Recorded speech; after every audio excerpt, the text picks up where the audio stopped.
आपातकाल के सेनानी 25 जून को रात 8 बजे डीडी नेशनल पर, रात 8:30 बजे डीडी भारती पर, रात 9:30 बजे डीडी न्यूज पर।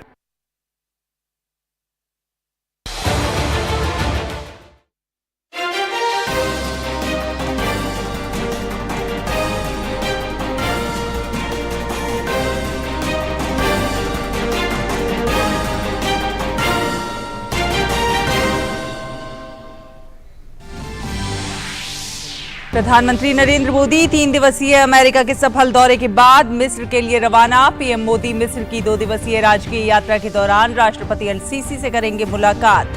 हेलियोपोलिस शहीद स्मारक पर जाकर प्रथम विश्व युद्ध में शहीद हुए भारतीय सैनिकों को भी देंगे श्रद्धांजलि।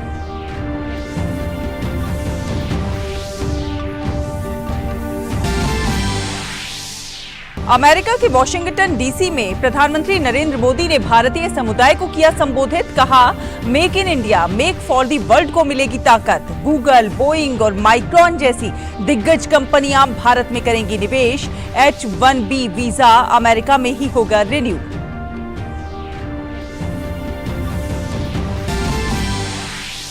भारतीय जनता पार्टी ने प्रधानमंत्री नरेंद्र मोदी के दौरे को बताया ऐतिहासिक। केंद्रीय मंत्री हरदीप सिंह पुरी ने कहा, पीएम मोदी के दौरे से भारत अमेरिका संबंध और अधिक ऊंचाई पर पहुंचे। शीर्ष अमेरिकी नेता भी प्रधानमंत्री के हस्ताक्षर के लिए दिखे आतुर।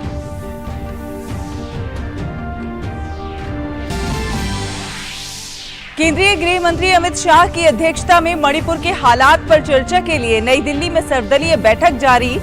बैठक में तमाम दलों के नेता ले रहे हैं हिस्सा। मणिपुर में शांति और सौहार्दपूर्ण माहौल स्थापित करने पर हो रही है चर्चा। केंद्रीय मंत्री डॉक्टर जितेंद्र सिंह ने बूस्टर वैक्सीन जैमकोवैक ओएम की लॉन्च।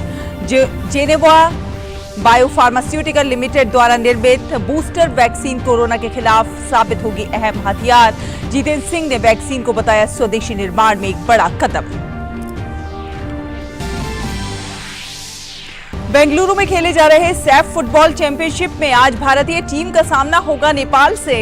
अपने पहले मुकाबले में पाकिस्तान को 4-0 से हराने के बाद भारतीय टीम के हौसले हैं बुलंद।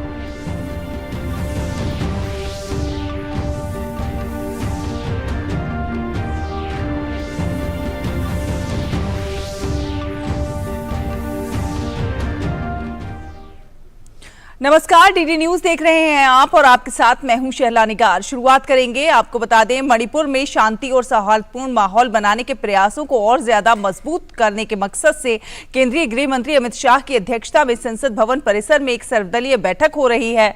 बैठक में बीजेपी के अध्यक्ष जेपी नड्डा, डीएमके के तिरुचि शिवा, टीएमसी के डेरेक ओब्रायन शामिल हुए। इनके अलावा संसदीय कार्य मंत्री प्रहलाद जोशी, केंद्रीय गृह राज्य मंत्री नित्यानंद राय और अजय मिश्र समेत विभिन्न दलों के नेता भी इस बैठक में हिस्सा ले रहे हैं। इस दौरान मणिपुर में लोकतांत्रिक प्रक्रिया और शांति स्थापना के प्रयासों को और मजबूत करने को लेकर विचार विमर्श हो रहा है। बैठक में केंद्र द्वारा मणिपुर में सामान्य स्थिति बहाल करने के लिए अब तक उठाए गए कदमों के बारे में सभी दलों के नेताओं के साथ जानकारी साझा किए जाने की उम्मीद है।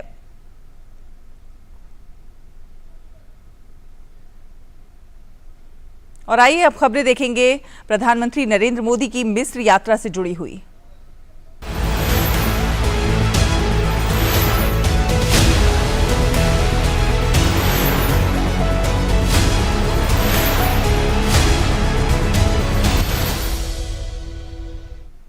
तो प्रधानमंत्री नरेंद्र मोदी अमेरिका के 3 दिवसीय सफल दौरे के बाद अब मिस्र के लिए रवाना हो गए हैं। प्रधानमंत्री मोदी मिस्र की 2 दिवसीय राजकीय यात्रा के दौरान राष्ट्रपति अब्देल फतेह अल-सीसी से मुलाकात करेंगे। इस दौरान दोनों देशों के बीच संबंधों को और मजबूत बनाने और कारोबार एवं आर्थिक सहयोग के नए क्षेत्रों में सहयोग बढ़ाने पर चर्चा होगी। पीएम मोदी हेलियोपोलिस शहीद स्मारक पर जाकर प्रथम विश्व युद्ध में शहीद हुए भारतीय सैनिकों को श्रद्धांजलि भी देंगे।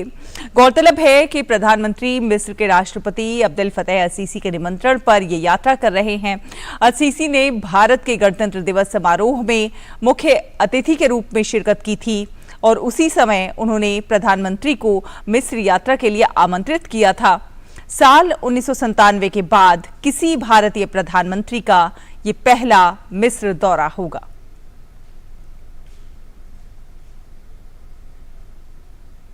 प्रधानमंत्री नरेंद्र मोदी की मिस्र की पहली आधिकारिक यात्रा दोनों देशों के लिए बहुत अहम मानी जा रही है। पीएम मोदी की यात्रा पर हमारे संवाददाता विशाल बैरिस्टो ने काहिरा में भारतीय राजदूत अजीत गुप्ते से खास बातचीत की है, वो आपको सुनवाते हैं। प्रधानमंत्री की ये पहली स्टेट विजिट है जहां तक मिस्र की बात है, तो आप किस तरह से देखते हैं इस यात्रा को? प्राइम मिनिस्टर की मिस्र की जो विजिट हो रही है वो बहुत ही महत्वपूर्ण है, क्योंकि कई सालों से हमारे प्रधानमंत्री की विजिट नहीं हुई। ये बहुत ही हिस्टोरिक विजिट होगी। प्रधानमंत्री नरेंद्र मोदी के सत्ता संभालने के बाद किस तरह का बदलाव आप देखते हैं ऐतिहासिक रिश्तों से लेकर अब? 2015 और 2016 में प्रेसिडेंट सीसी की विजिट्स हुई थी। वो विजिट्स के दौरान काफ़ी एमओयूज साइन हुए। उसके बाद में काफ़ी मिनिस्टेरियल विजिट्स हुए हैं। क्या क्या से की फोकस पॉइंट्स रहेंगे इस यात्रा के? कुछ बायलैटरल्स भी साइन होने जा रहे हैं। पिछले कुछ सालों में हमारे मल्टीफेसेटेड कोऑपरेशन बढ़ी है। जैसे मैंने अभी जिक्र किया कि जनवरी में हमने स्ट्रेटेजिक पार्टनरशिप की घोषणा की। तो हमारा जो ट्रेड बायलैटरल ट्रेड है वो 2021-22 में 75% से बढ़ा और एक रिकॉर्ड लेवल पे पहुंचा 7.26 बिलियन। और इसमें हमारे एक्सपोर्ट्स और इंपोर्ट्स बैलेंस्ड है, तो इससे मिस्र को भी फायदा होता है, हमें भी फायदा होता है। हमारे इन्वेस्टमेंट्स भी काफ़ी बड़े हैं। मिस्र में इंडियन कंपनीज ने $3.3 बिलियन का इन्वेस्टमेंट किया है और कंपनीज इन्वेस्ट कर रहे हैं। पिछले 6 महीनों में काफ़ी इन्वेस्टमेंट प्रपोजल्स फाइनलाइज हुए हैं। अगर हम ट्रेड की बात करें तो दोनों देशों के बीच में किस तरह का फिगर्स, अगर वॉल्यूम की हम बात करें तो वो है? तो जैसे मैंने कहा कि 2021-22 में ट्रेड 7.26 बिलियन पे पहुंचा था। इसमें ट्रेड बैलेंस था। आगे कुछ वर्षों में मुझे कॉन्फिडेंस है कि ये ट्रेड हमारी बढ़ती जाएगी और नए आइटम इसमें आते रहेंगे। अब हम बात कर रहे हैं पीपल टू पीपल कनेक्ट की। हमारा कल्चर किस तरह से दोनों देशों को नजदीक लाता है? तो ये कई डेकेड से जो मिस्र के लोग हैं वो भारतीय संस्कृति, भारतीय कल्चर का बहुत ही गहरा प्रभाव हुआ है। 2 पीढ़ियां उनकी भारतीय फिल्म देख के बड़ी हुई है। आपने बात करी पीपल टू पीपल कनेक्ट की, लेकिन जब हम कनेक्शन की बात करते हैं तो कनेक्शन होना चाहिए। अभी तक डायरेक्ट फ्लाइट नहीं है दिल्ली, न्यू दिल्ली और कायरो के बीच में, तो कितनी जल्दी ये कनेक्ट भी स्थापित होगा? तो अभी तो कायरो से मुंबई 4 बार फ्लाइट्स है जो इजिप्ट एयर की है, डायरेक्ट फ्लाइट। पर बहुत ही जल्दी खुशखबरी देना चाहूँगा कि कायरो और दिल्ली के बीच में भी डायरेक्ट फ्लाइट्स की शुरुआत होगी। और इससे मुझे आई एम कॉन्फिडेंट कि दोनों देशों के बीच में जो टूरिज्म है वो कई गुना बढ़ेगा। बिल्कुल ठीक कहा आपने। तो ये खुशखबरी है, ब्रेकिंग न्यूज है कि दिल्ली से भी जल्द ही सीधी उड़ान होगी काहिरा के लिए। और आप सब जो इस प्रोग्राम को देख रहे हैं भारत में और यहाँ मिस्र के अंदर, उनके लिए ये एक मौका होगा कि आप आए हमारे देश में, क्योंकि भारत हमेशा कहता है अतिथि देवो भव। मेरे सहयोगी अनिल खन्ना, गौरव और विकास गुप्ता के साथ मैं विशाल बैरिस्टो, डीडी न्यूज काहिरा। और अमेरिका वाशिंगटन डीसी स्थित रीगन सेंटर में प्रवासी भारतीय कार्यक्रम में प्रधानमंत्री नरेंद्र मोदी ने शिरकत की थी। उन्होंने अमेरिका के विकास में भारतीय मूल के नागरिकों की ईमानदार मेहनत की भी सराहना की। प्रधानमंत्री नरेंद्र मोदी ने जीई के द्वारा भारत में जेट इंजन निर्माण समझौते, सेमीकंडक्टर निर्माण कंपनी गूगल या बोइंग द्वारा निवेश की घोषणा को लेकर प्रधानमंत्री ने कहा कि ये कई आशाओं के दरवाजे खोलने जा रहा है।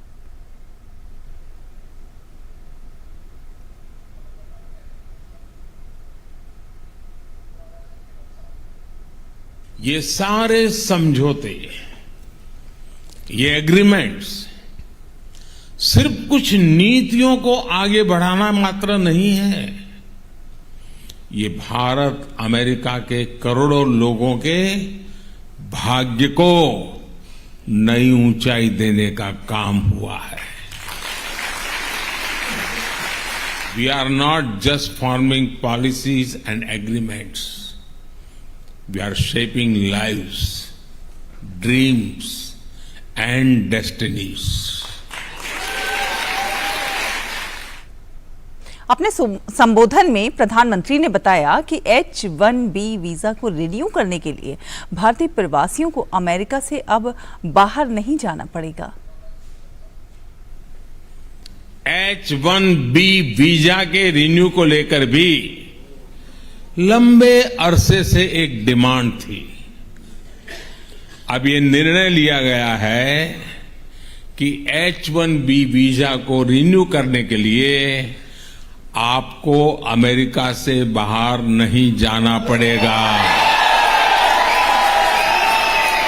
इस साल एक पायलट प्रोजेक्ट शुरू किया जाएगा। इसका बहुत बड़ा फायदा हमारे आईटी प्रोफेशनल्स को भी होने वाला है।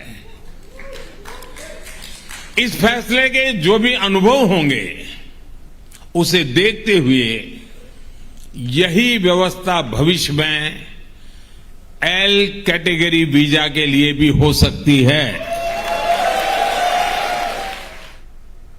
और एजेंसियों के मुताबिक वैगनर प्राइवेट आर्मी के चीफ येवगेनी प्रिगोजिन के खिलाफ आपराधिक मामला दर्ज हुआ है।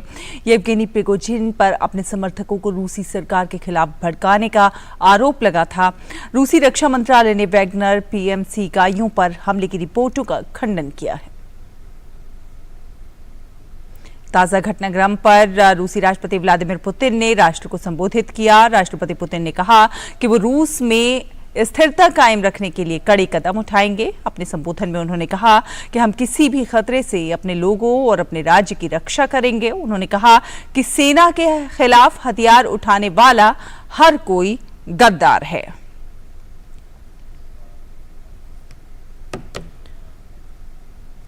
और इसी खबर पर ज्यादा जानकारी के लिए आइए बात करते हैं। हमारे संवाददाता मेघना देव हमारे साथ जुड़ गई हैं। मेघना, क्या है पूरा मामला, आप हमारे दर्शकों को बताइए। देखिए, इस मामले में जो वैगनर पीएमसी के जो फाउंडर हैं प्रिगोजिन, उन्होंने कहा था कि उन्होंने क्लेम किया था टेलीग्राम चैनल पे अपने वो एक वीडियो साझा करके उन्होंने क्लेम किया था कि जो रशियन डिफेंस मिनिस्ट्री है उन्होंने पीएमसी के कई यूनिट को एयर स्ट्राइक से हिट किया है और उन्होंने अपने जो सपोर्टर्स हैं उनको कहा कि इसके खिलाफ वो खड़े हों, इसके खिलाफ वो बगावत करें। और उसके बाद जो रशिया की डिफेंस मिनिस्ट्री है उसने इन रिपोर्ट का, इन क्लेम्स का खंडन किया और ये भी कहा कि ऐसी स्थिति में एक जो उनके खिलाफ एक मामला दायर किया गया है, जो रूस की नेशनल एंटी टेररिज्म कमेटी है उसने ये जो स्टेटमेंट प्रिगोजिन ने दिए थे, इन स्टेटमेंट्स को कहा है कि ये जो है वो क्रिमिनल केस बनता है और आर्म्ड म्यूटिनी का एक मामला इसमें दर्ज किया जा सकता है, दर्ज किया जस्टिफाइड है। फिर उन्होंने यहाँ पर ये भी अगर हम देखें, अगर ये जो मामले हैं ये सामने आते हैं और प्रूफ होते हैं तो उसके बाद तकरीबन 12 से 20 साल की जेल भी हो सकती है वैगनर पीएमसी के फाउंडर को। अगर हम देखें तो मॉस्को में अभी जो हालात हैं वहां पर काफी ज्यादा जो स्ट्रिक्ट मेजर्स हैं सिक्योरिटी के लिए वो लिए गए हैं, काफी ज्यादा सख्त वहां पर सुरक्षा प्रबंध किए गए हैं। अभी हाल ही में कुछ ही देर पहले जो रशिया की न्यूज एजेंसी है टास, उसने कहा है कि एक fuel storage tank oil depot में भी आग लग गई थी उसी वोरोंजे रीजन में, तो वहां पर भी फायर फाइटर्स हैं वो आग बुझाने में लगे हुए हैं। अगर हम देखें तो रूस के राष्ट्रपति व्लादिमीर पुतिन ने भी एक संबोधन किया जो बहुत अहम संबोधन था। इन सभी सिचुएशन के बीच में उन्होंने राष्ट्र को एक संबोधन किया और उन्होंने उसे विश्वासघाती बताया। जो वैगनर ग्रुप के जो चीफ हैं उनको विश्वासघाती बताया और उसके साथ उन्होंने ये भी कहा कि बगावत करने वाले जो भी लोग हैं उनको सख्त सजा दी जाएगी। और इसके साथ ही कई अगर हम देखें तो उन्होंने अपने जो स्टेटमेंट्स है उसमें साफ तौर पर कहा है कि जो लोग भी इस परिस्थिति में अगर चाहते हैं कि वो बच सकें वहां पे और फाइट नहीं करें तो वो असिस्टेंस उनको रक्षा मंत्रालय देगा कि वो वापस अपने परमानेंट जो डिप्लॉयमेंट जहां उनकी हुई है वहां पर वो वापस लौट सके।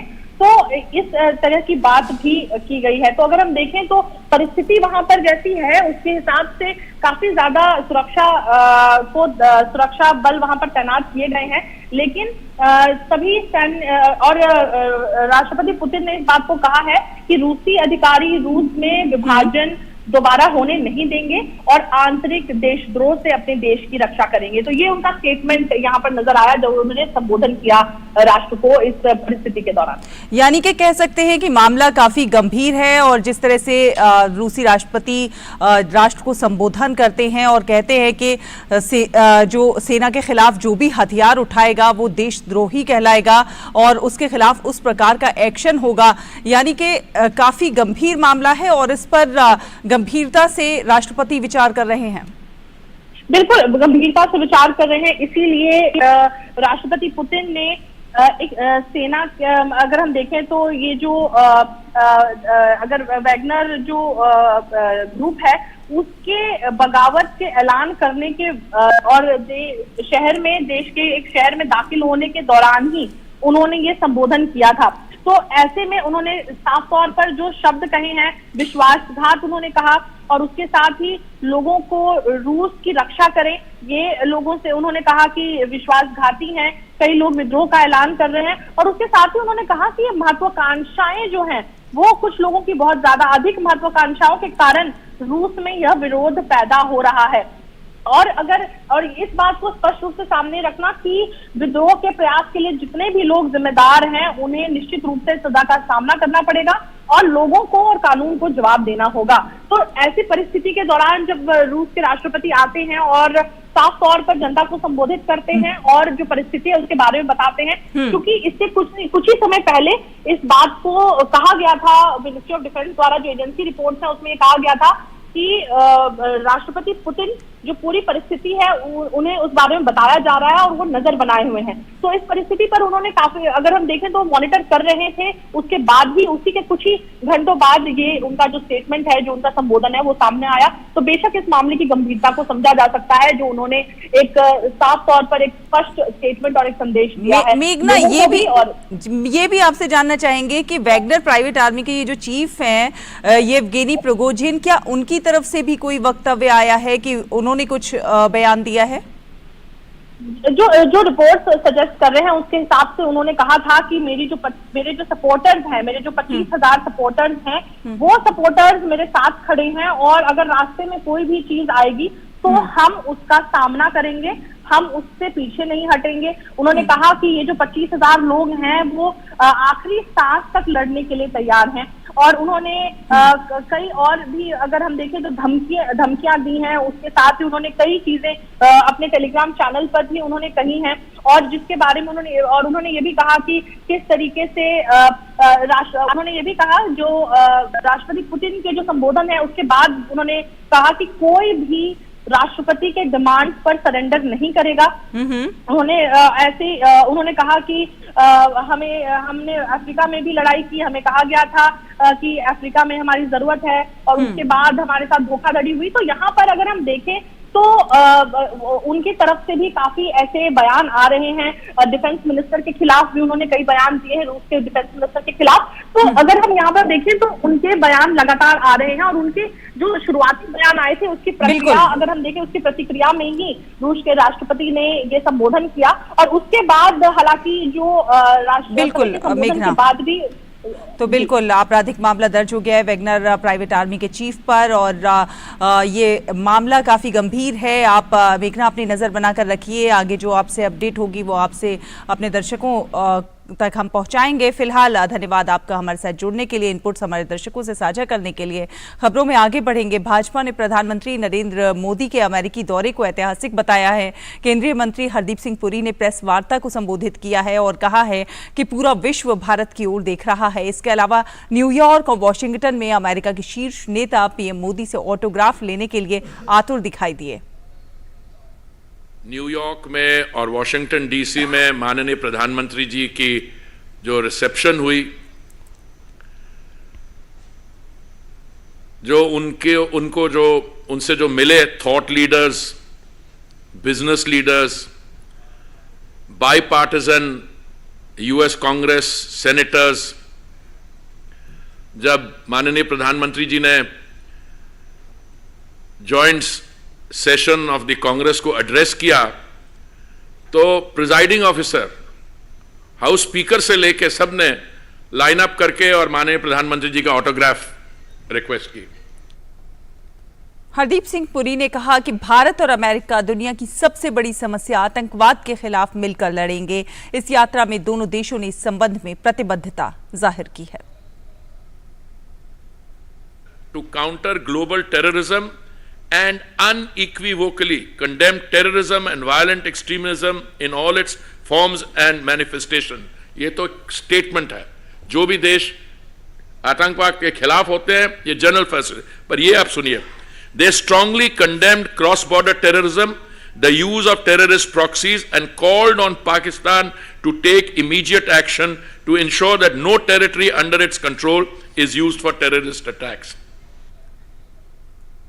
जेनेवा बायो फार्मास्यूटिकल लिमिटेड ने स्वदेशी प्लेटफॉर्म तकनीक का उपयोग करके देश की पहली ओमिक्रॉन विशिष्ट mRNA आधारित बूस्टर वैक्सीन को विकसित किया है। जी हां, जैव प्रौद्योगिकी उद्योग अनुसंधान सहायता परिषद के मिशन कोविड सुरक्षा के तहत इस टीके को बनाया गया है। इसे इमरजेंसी यूज ऑथराइजेशन के लिए drug control general of India के कार्यालय से मंजूरी भी मिल गई है। विज्ञान और प्रौद्योगिकी मंत्री डॉक्टर जितेंद्र सिंह ने आज इसका अनावरण किया। कोविड के खिलाफ जारी मिशन कोविड सुरक्षा के अंतर्गत भारत को एक और कामयाबी हासिल हुई है। देश की पहली mRNA वैक्सीन विकसित की गई है। जेनेवा बायो फार्मास्यूटिकल्स लिमिटेड द्वारा स्वदेशी प्लेटफॉर्म तकनीक का उपयोग करके ओमिक्रॉन विशिष्ट mRNA आधारित बूस्टर वैक्सीन को विकसित किया गया है। यह टीका 2 से 8 डिग्री सेल्सियस तापमान पर स्टोर किया जा सकता है। साथ ही यह पूरी तरह से निडल फ्री है। इसमें इमरजेंसी यूथ ऑथराइजेशन के लिए drug control general of India के कार्यालय से मंजूरी दी गई है। इस तकनीक का उपयोग कोविड-19 के लिए एक ओमिक्रॉन विशिष्ट बूस्टर वैक्सीन विकसित करने के लिए किया गया। विज्ञान और प्रौद्योगिकी मंत्री डॉक्टर जितेंद्र सिंह ने इसका विधिवत उद्घाटन किया। India into a new era, and that is of preventive health care. And I think the entire credit goes to Prime Minister Modi. Also because we were inherently not made like that. We never had a temperament or a psyche or a mindset which would be amenable to preventive health care. Prime Minister Modi has awakened the nation. The country which had no aptitude for preventive health care is now taken up a leading role in preventive health care across the world. Prototype vaccine की तरह जुमेकोवैक OM एक thermostable vaccine है, जिसे अन्य mRNA आधारित vaccine की तरह ultra cold chain infrastructure की आवश्यकता नहीं होती है, जिससे पूरे भारत में इसका उपयोग आसान हो जाता है। सुई रहित डिवाइस सिस्टम का उपयोग करके इसे इंस्टाडर्मली डिलीवर किया जाता है, जो काफी अधिक प्रतिरक्षा प्रतिक्रिया उत्पन्न करता है। Signaling this event, as I said, is symbolic of more than one thing at a time. The Atmanirbhar Bharat, the PPP model, the pioneering and leading role that India is going to play as a preventive healthcare leader, and overall, it also ensures for India a global role and a global player. यह एक booster vaccine है जो Omicron virus से लड़ने में सहायक है। आत्मनिर्भर भारत की दिशा में ये एक और बड़ी कामयाबी है। Chandrashekhar, DD news. और सूचना एवं प्रसारण मंत्री अनुराग सिंह ठाकुर आज हरियाणा के दौरे पर हैं। प्रधानमंत्री नरेंद्र मोदी के 9 साल के कार्यकाल की उपलब्धियों को जन जन तक पहुंचाने के लिए देश भर में 30 मई से 30 जून तक जन संवाद कार्यक्रम के तहत आयोजित पानीपत के अनाज मंडी में केंद्रीय मंत्री अनुराग सिंह ठाकुर गौरवशाली भारत करनाल लोकसभा रैली में शामिल हुए। रैली को संबोधित करते हुए केंद्रीय मंत्री अनुराग सिंह ठाकुर ने जनता को धन्यवाद करते हुए कहा कि आपने देश बेचने वाली कांग्रेस को नकार दिया और ईमानदार नरेंद्र मोदी को प्रधानमंत्री बनाया। आप याद करिए 9 साल पहले जब मोदी जी चुनाव में आए तो कांग्रेस के लोग तंज कसते थे, अरे गरीब माँ का बेटा है, बर्तन मांजने वाले का बेटा है, चाय बेचने वाला है, ये देश क्या चलाएगा। ना जाने क्या क्या कहते थे मोदी जी के बारे में। लेकिन मैं आपका आभार प्रकट करता हूं, आपने देश बेचने वाली कांग्रेस को नकार दिया, ईमानदार चाय बेचने वाले को देश का प्रधानमंत्री बना दिया। सूचना एवं प्रसारण मंत्री अनुराग सिंह ठाकुर ने पटना में हुई विपक्षी दलों की बैठक पर भी जमकर कटाक्ष किया। उन्होंने कहा कि आप कांग्रेस की हालत समझ सकते हैं कि अनेक राज्यों के क्षत्रप मिलकर उन्हें राज्य छोड़ने की नसीहत दे रहे हैं। पटना की बैठक में कहने के लिए 15 दल साथ आए, साथ तो आए लेकिन दिल नहीं मिल पाए। कांग्रेस के हालात देख लीजिए। केजरीवाल कहते हैं कांग्रेस को दिल्ली पंजाब छोड़ दो, ममता बनर्जी कहती है कांग्रेस को बंगाल छोड़ दो, नीतीश और लालू प्रसाद यादव कहते हैं बिहार छोड़ दो, अखिलेश यादव कहते हैं कांग्रेस को उत्तर प्रदेश छोड़ दो, लेफ्ट कहती है केरल छोड़ दो और स्टालिन और डीएमके कहते तमिलनाडु छोड़ दो। अब बेचारे राहुल गांधी करें तो क्या करें? विपक्षी एकता में कांग्रेस पार्टी क्या कुर्सियां लगाने के लिए रह जाएगी अगर हर राज्य को छोड़ना पड़ जाएगा तो? और पटना में हुई विपक्षी दलों की बैठक पर भाजपा नेता रविशंकर प्रसाद ने पलटवार किया। उन्होंने कहा कि नीतीश कुमार, लालू प्रसाद यादव और अन्य सभी दिन में सपने देख रहे हैं। महागठबंधन को खोखला बताते हुए उन्होंने कहा कि इन लोगों को महागठबंधन से कोई लाभ नहीं मिलने वाला है और ये भी निश्चित नहीं है कि ये कितने समय तक चलेगा। दिन में सपने देख रहे हैं लालू जी, नीतीश जी और बाकी लोग। इन लोग की एकता कितनी मजबूत होगी ये भी हम देखेंगे। ये लालू जी और नीतीश जी इमरजेंसी में जेल गए थे, इंदिरा जी की सरकार में कितना सफर किए थे, जेपी मूवमेंट के साथी थे।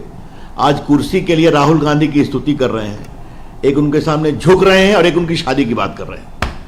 तो कुर्सी के लिए लोग कहां तक चले जाते हैं। और आज देखिए, जब एक बहुमत की सरकार आती है तो देश कहां पहुंचता है। ये नरेंद्र मोदी जी के अमेरिका की सफल यात्रा कि अमेरिका भी आज भारत के साथ साझा रिश्ता बराबरी का कर रहा है, ये होता है। तो देश की जनता ने देखा है कि जब कोई ईमानदार मजबूत नेता है, उस पर बहुमत की सरकार आती है तो देश का मान सम्मान विकास तीनों होता है। अब बाकी लोग आए हैं अपना, ठीक है, घूमे मिलते चले, लेकिन कोई इनको राजनीतिक लाभ नहीं मिलने वाला है।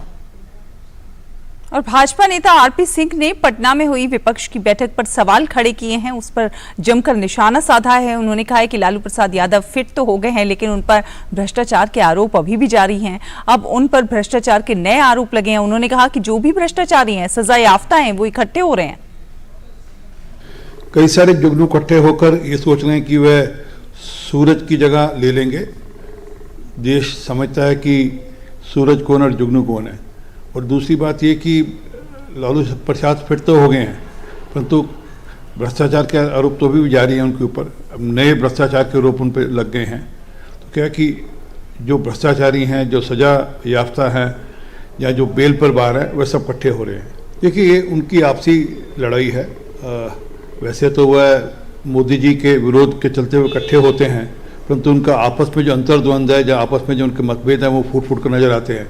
सबके अपने अपने निजी कारण हैं विपक्षी एकता के। कोई नीति नहीं है उनके पास कि हमारी ये नीति है, इसके कारण से हम इकट्ठे हो रहे हैं।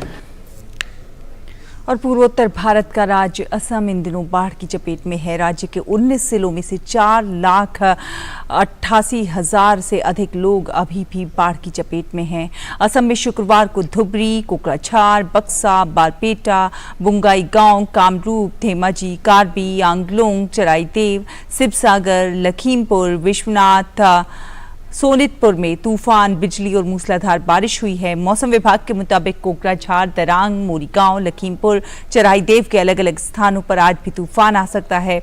राज्य भर में 1538 गांव बाढ़ से प्रभावित हुए हैं और 1466 हेक्टेयर फसल को नुकसान पहुंचा है। असम राज्य आपदा प्रबंधन प्राधिकरण के अनुसार कई जिलों में बाढ़ के पानी से कई तटबंध, सड़कें, पुल और अन्य बुनियादी ढांचे क्षतिग्रस्त हो गए हैं। राज्य सरकार ने बाढ़ प्रभावित जिलों में 140 राहत शिविर और 75 राहत वितरण केंद्र खोले हैं और बचाव एवं राहत के लिए एनडीआरएफ और एसडीआरएफ की टीमों को भी तैनात किया गया है। नेमाटी घाट और धुबरी में मानस, पगलादिया, पुथिमारी और ब्रह्मपुत्र नदियां खतरे के स्तर से ऊपर बह रही हैं। काजीरंगा राष्ट्रीय उद्यान में भी बाढ़ की वजह से जीव जंतु भी प्रभावित हुए हैं। बाढ़ से बचने के लिए पार्क के जानवर ऊंचे ऊंचे स्थानों की ओर जा रहे हैं। इसी के साथ इस बुलेटिन में फिलहाल इतना ही। डीडी न्यूज पर खबरों का सफर लगातार जारी है। आप बने रहिए हमारे साथ। नमस्कार।